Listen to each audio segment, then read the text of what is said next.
Le vent du printemps de la coopération germano-togolaise souffle depuis ce lundi à Lomé. Sur initiative du ministère des Affaires étrangères, ce rendez-vous veut insuffler une nouvelle dynamique aux relations de partenariat entre Lomé et Berlin. Ouverture également ce matin de la cour d'assises à Lomé. Durant des semaines, les juges et autres hommes de loi vont éplucher des dossiers de crimes graves pour le compte de cette année 2016. Et puis le cinéma togolais fait parler de lui grâce à Solim, le dernier né du réalisateur Stephen Aff. Un long métrage agrémenté de comédie, tragédie et d'amour diffusé en avant-première ce week-end à Lomé. C'était les titres de ce journal. Madame, Monsieur, bonsoir et bienvenue pour le 20h sur la télévision togolaise. Tout d'abord, au courrier départ du chef de l'État ce lundi, le président de la République a adressé un message de félicitations à son homologue hongrois, son Excellence János Áder, à l'occasion de la célébration de la fête nationale de la République de Hongrie. Dans son message, le chef de l'État a souhaité s'est réjoui tout d'abord de l'excellence des relations d'amitié et de coopération qui lient Lomé à Budapest et souhaité voir ces relations se diversifier davantage pour le bonheur de leurs populations respectives. Je vous le disais en titre, le premier forum consacré à la coopération entre le Togo et l'Allemagne s'est ouvert ce lundi à Lomé. Dénommé Printemps de la coopération germano-togolaise, l'initiative illustre la dynamique engagée par les deux pays depuis 2012 pour se rapprocher davantage. Une illustration également de la confiance retrouvée entre les deux peuples après 20 ans de suspension. Le compte rendu avec Arnaud Kiliou.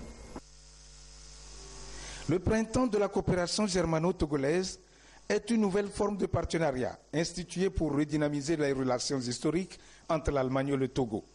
Pour l'ambassadeur de l'Allemagne, les réformes en matière de doing business entreprises par le Togo ces dernières années illustrent l'engagement des autorités de faire du Togo un marché fiable et attractif pour les investisseurs. Il a à cet effet invité ses compatriotes à investir à Lomé. Le Togo a bien besoin d'investissement et de la création d'emplois. Pour faire cela, bien sûr, les entrepreneurs veulent être sûrs qu'on peut faire de l'argent ici, qu'il y ait une situation win-win, comme on le disent les Américains. Ça veut dire qu'on ait un cadre sécure du droit, qu'on peut aller à un tribunal s'il y a des problèmes avec le contrat. Toutes ces conditions sont importantes. La création des institutions stables, tout cela est important, mais la chose la plus importante vraiment, c'est de faire des entretiens, des conversations et bien sûr aussi des négociations des entrepreneurs d'Allemagne et du Togo face en face. Le ministre des Affaires étrangères, de la coopération et de l'intégration africaine, Robert Dussey, a quant à lui relevé les efforts déployés par le gouvernement en vue d'attirer le maximum d'investisseurs vers le Togo. L'ambition du gouvernement est le développement d'une économie compétitive, seule capable d'assurer l'éclosion d'entreprises viables, créatrices de richesses et d'emplois durables. Pour y parvenir, le gouvernement a pris plusieurs mesures pour rendre le climat des affaires attrayant dans notre pays. Parmi ces mesures, je peux citer entre autres la signature d'un accord entre le gouvernement togolais et la Chambre de commerce et d'industrie du Togo qui a insufflé un nouvel élan au partenariat public-privé dans notre pays. Le libre accès au marché public, la transparence dans les procédures d'attribution des marchés et la possibilité de recours au niveau de l'autorité de régulation des marchés publics. La réduction des formalités et des délais de création d'une entreprise avec la mise en place du guichet unique de création d'entreprise ainsi que l'adoption de la charte des petites et moyennes entreprises accordant les avantages spécifiques aux entreprises. Nous avons la création d'une zone franche où les entreprises sont totalement exemptées de taxes sur les produits destinés à l'exportation. Les panels de la première journée ont porté respectivement sur le positionnement du Togo dans l'espace CEDEAO, l'entrepreneuriat, les mesures et lois de promotion, de facilitation des investissements, les moteurs de l'économie allemande, ainsi que les villes moteurs du développement en Allemagne et en Afrique. La cérémonie d'ouverture s'est achevée par la visite des stands dressés pour faire découvrir les institutions, entreprises, sociétés allemandes et togolaises. Le printemps de la coopération germano-togolaise se veut une réelle opportunité d'affaires pour les opérateurs économiques des deux pays. Quelle est alors la portée de ce nouveau partenariat et surtout son intérêt économique pour le Togo? Les réponses dans ce dossier réalisé par Arnaud Kiliou. C'est parti pour une nouvelle ère de coopération économique entre l'Allemagne et le Togo. Les opérateurs économiques des deux pays vont ensemble identifier les domaines d'intérêt commun dans lesquels ils peuvent investir au Togo. Un champ vaste qui va être exploré au cours des échanges B2B pour formaliser les projets à réaliser. Les porteurs de projets vont donc saisir les opportunités que leur offre le Togo. Nous aurons des relations B2B demain à la Chambre de commerce et d'industrie du Togo. C'est déjà une opportunité offerte aux opérateurs économiques togolais de pouvoir échanger avec ceux d'Allemagne et en même temps de nouer des relations d'affaires. Et je suis sûr qu'à travers ces relations, quelque chose va germer et le Togo va en profiter économiquement. L'expérience allemande dans l'entrepreneuriat et le développement des PME-PMI sera partagée avec les Togolais dans la perspective de rendre plus dynamique le secteur privé. Das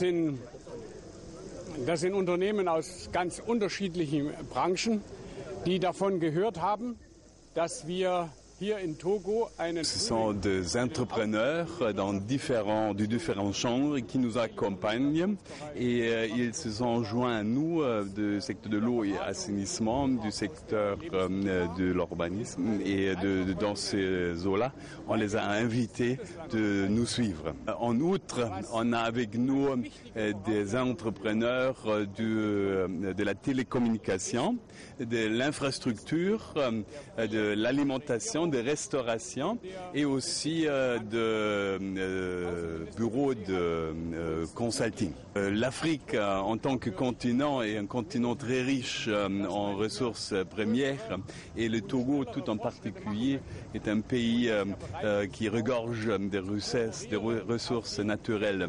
C'est ce qui nous a fait venir.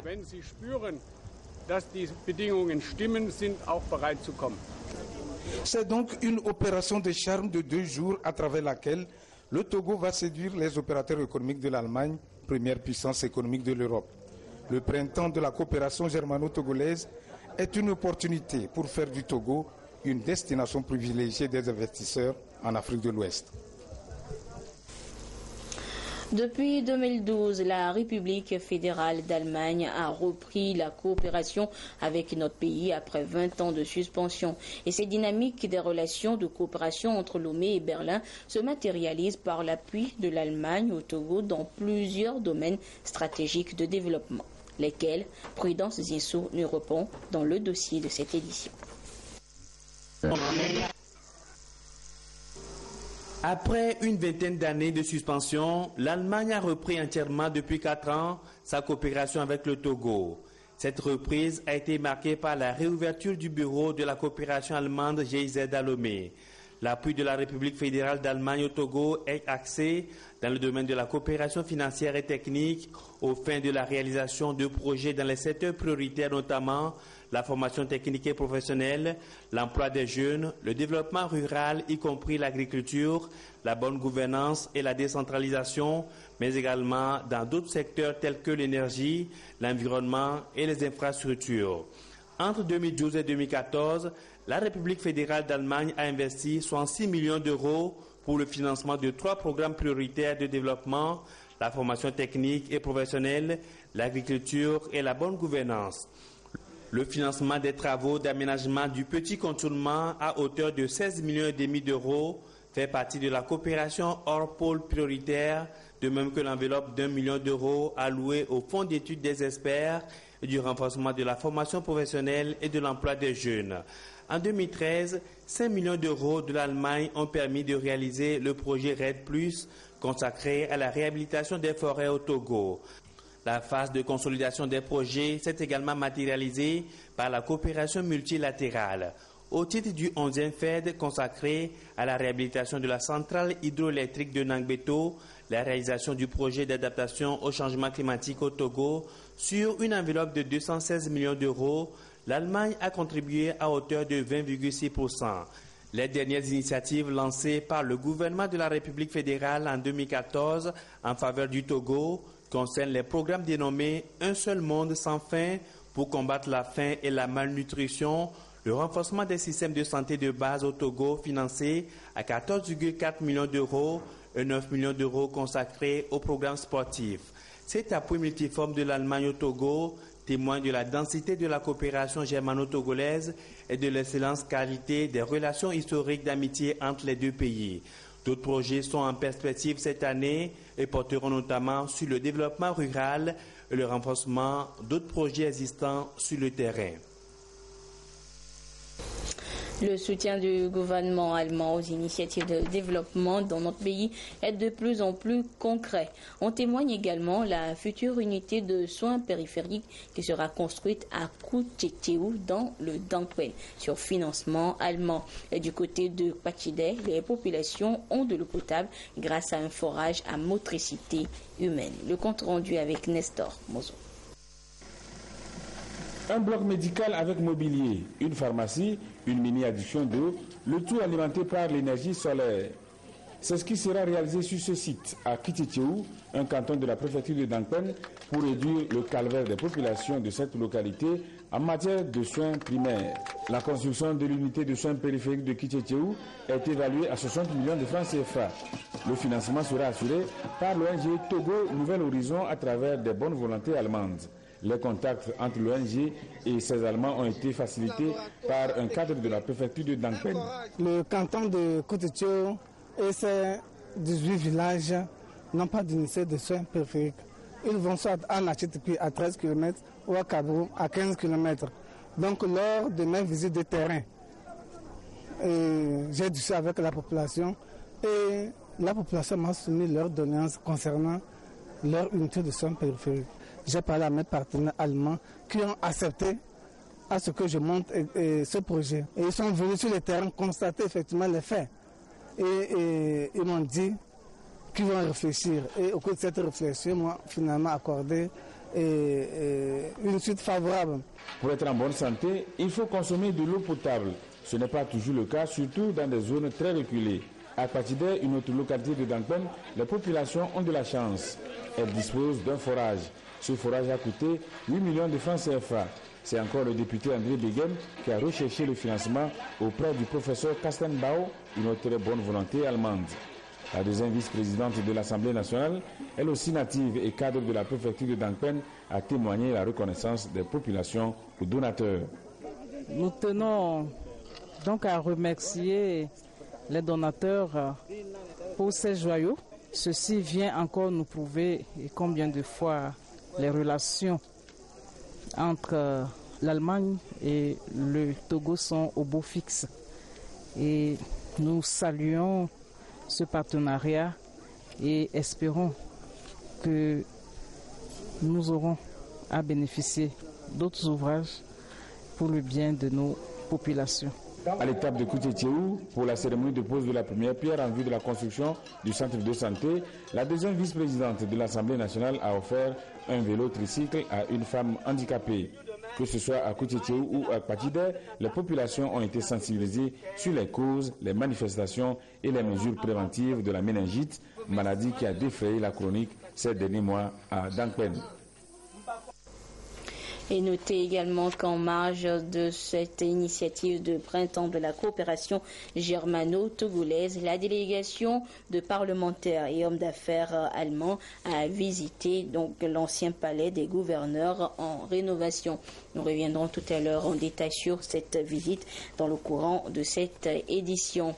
Le temps d'évoquer l'autre actualité de ce lundi qui est l'ouverture officielle de la cour d'assises de Lomé. Durant plus d'un mois, les hommes à la toge rouge vont plancher sur 62 dossiers criminels, notamment les faits d'assassinat, de violence volontaire, de pédophilie, viol, vol à main armée, de trafic de drogue, pour ainsi marquer la première session de ces assises au titre de l'année 2016. Pour la première journée de ces audiences, un cas d'homicide volontaire. Félix Mdacha.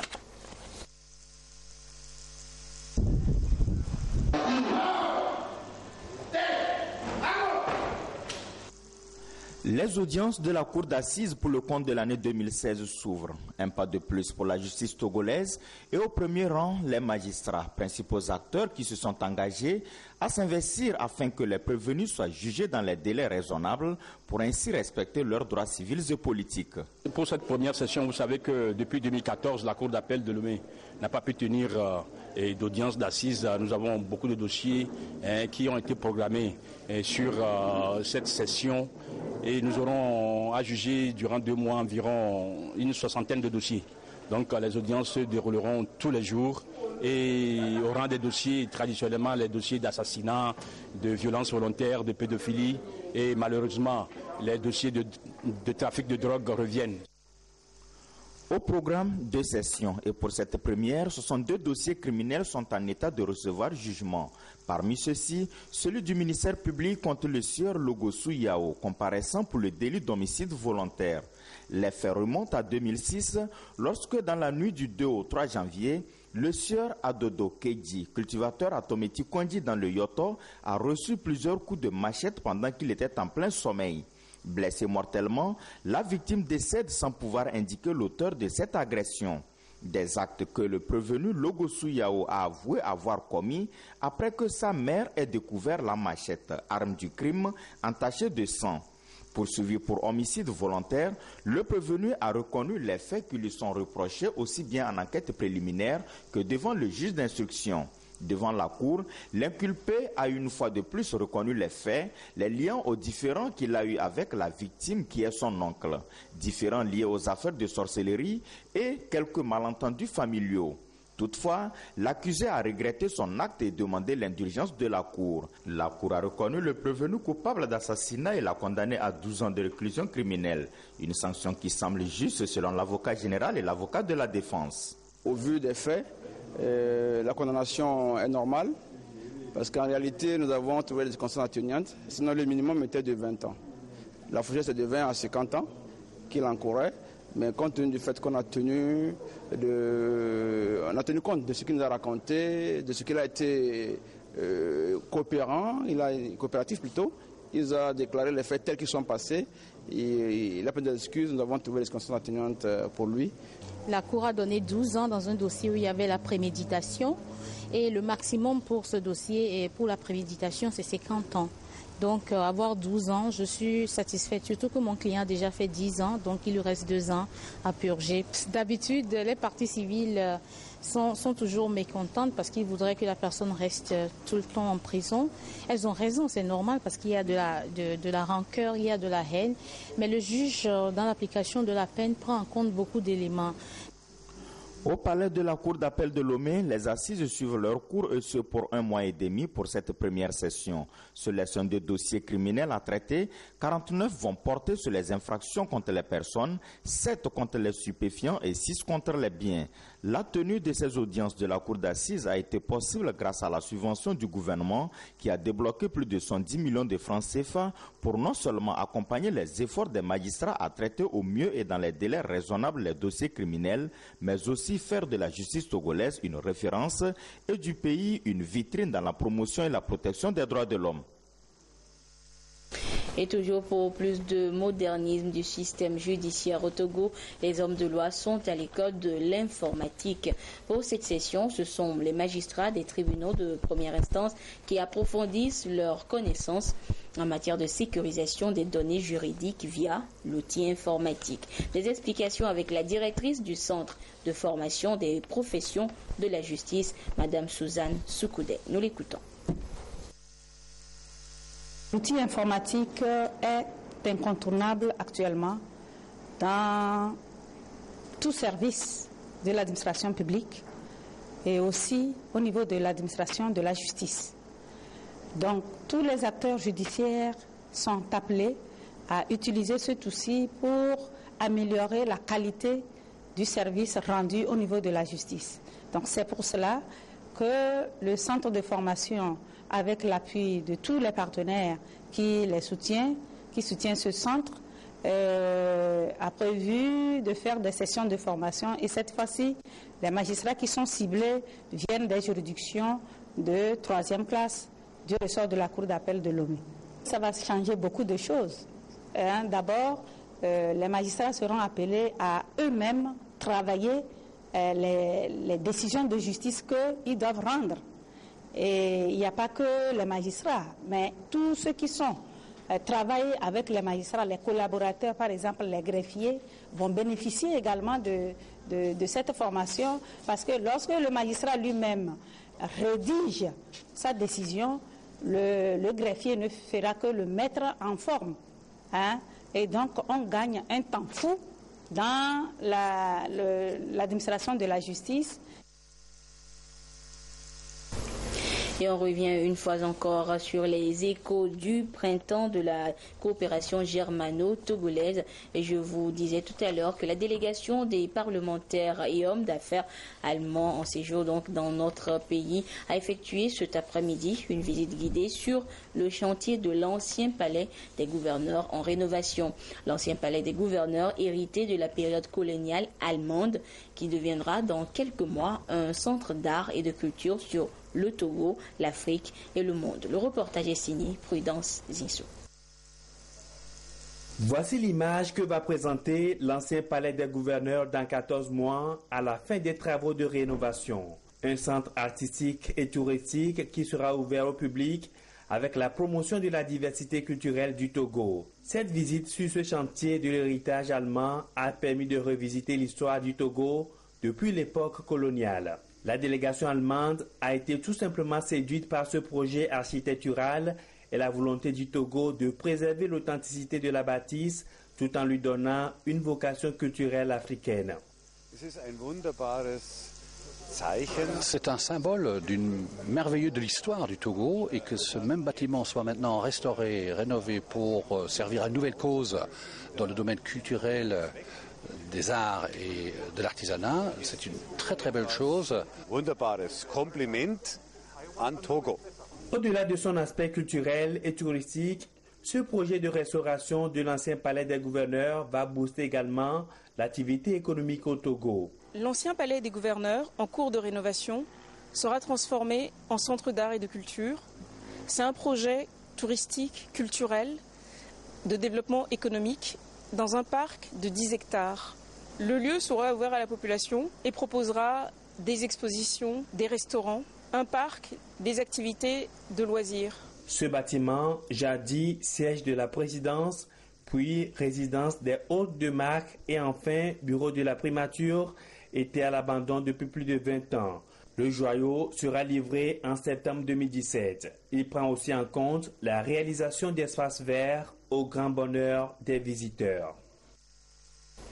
L'Association internationale des médecins pour la promotion de l'éducation et la santé en Afrique, EMAFRIC, multiplie ses actions humanitaires en faveur des populations vulnérables. Et pour le compte de cette année, elle a démarré ses opérations médico-chirurgicales par la préfecture des Lacs. Le compte rendu avec Dodo Waré et Carmen Madjé à Kakpo. L'Association internationale des médecins pour la promotion de l'éducation et la santé en Afrique, EMAFRIC, s'engage à promouvoir le développement communautaire à travers des actions médico-chirurgicales humanitaires. Chefs traditionnels et responsables des villages s'approprient ici le contenu et la vision de EMAFRIC. C'est une formation que j'ai beaucoup appréciée parce que EMAFRIC agit dans le domaine de la santé, de l'éducation, du développement. Donc MA Afrique est là pour nous aider, surtout les cantons les plus reculés, les cantons dans lesquels il y a des petits problèmes de développement, de santé, de l'éducation. Autres activités inscrites au programme de cette journée, les opérations chirurgicales gratuites à l'hôpital d'Anéran. Environ 300 patients souffrant de plusieurs pathologies seront pris en charge par l'équipe médicale de M-Afrique. Grâce à la mobilisation de l'équipe locale qui nous a bien accueillis, on va opérer tout ce qui concerne les viscères, les hernies en priorité, les hydrocèles, les fibromes, les goitres, les lipomes et puis d'autres maladies un peu plus rares. La dame a les problèmes de l'UV. Elle a fait une uvite chronique avec atrophie de l'iris. Et elle est aveugle des deux yeux. Mais on s'est dit que si on opère quand même, elle pourra se diriger. Fidèle à sa mission, celle d'amener l'hôpital vers les populations vulnérables, l'ONG M-Afrique entend par cet acte offrir des soins de santé de qualité aux malades nécessiteux. Les populations rurales n'ont pas accès, donc n'ont pas la chance de rencontrer des médecins et quelquefois ils n'ont pas assez de ressources financières pour pouvoir honorer donc les prescriptions ou bien la prise en charge des pathologies chirurgicales. Donc au cours de cette mission, nous avons pu consulter près de 2996 patients qui ont bénéficié donc d'un traitement médical et nous avons recensé 303 patients qui doivent être opérés, c'est-à-dire des patients porteurs des affections chirurgicales. Cette mission chirurgicale va se poursuivre dans les autres régions du Togo avec un suivi et une prise en charge des patients. L'actualité hors du pays est marquée par ces tirs nourris, y compris à l'arme lourde entendue ce lundi dans la capitale du Congo, Brazzaville. Et selon des témoins, les échanges de tirs ont opposé les forces de l'ordre à un groupe de civils en armes, essentiellement des jeunes. Et conséquence, ce soir, les populations ont fui les quartiers du sud de la ville pour se réfugier au centre et au nord. Retour en page nationale, je vous le disais en titre, le cinéma togolais fait parler de lui une fois encore, et ceci grâce au film Solim, le dernier né du réalisateur togolais Steven Aff. Un long métrage agrémenté de comédie, tragédie et d'amour est diffusé en avant-première ce week-end à la salle VIP du Grand Rex à Lomé. Le compte rendu avec Augustin Kossi et Charlotte Moussimet.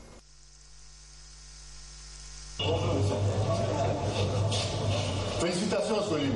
Merci monsieur. Je dois t'avouer que je suis Cette projection est l'avant-première de Solim, le nouveau film du réalisateur togolais Steven Aff.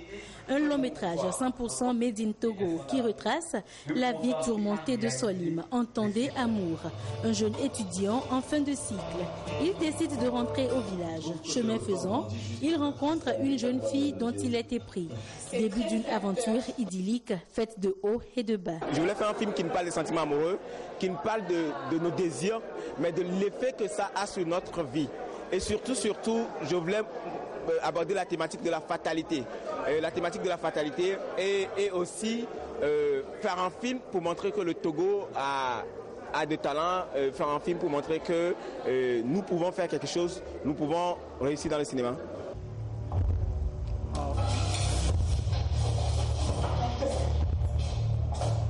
Mesdames, c'est un joli garçon de 3 kilos et bien en forme. Et Sika, comment va-t-elle?